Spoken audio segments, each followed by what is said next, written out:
Hello guys, andito po tayo sa Virtue Luxury Lounge together with our Regional Director, Fire Chief Superintendent Almagran Abakahin.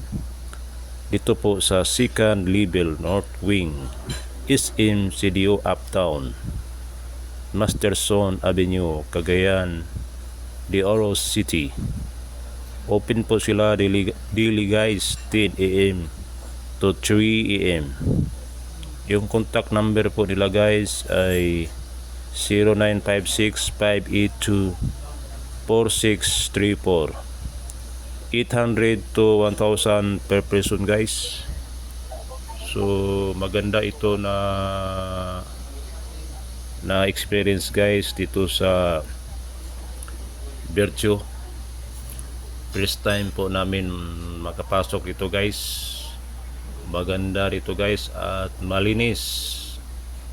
So pwede dito kumain at magkantahan at sumayaw. Ito po yung labas ng Virtue guys. Ito sa SM Uptown. So may sariling parking area po ang building nito guys. O pwede magkantahan ito guys at saka magsayaw at masasarap yung mga pagkain nito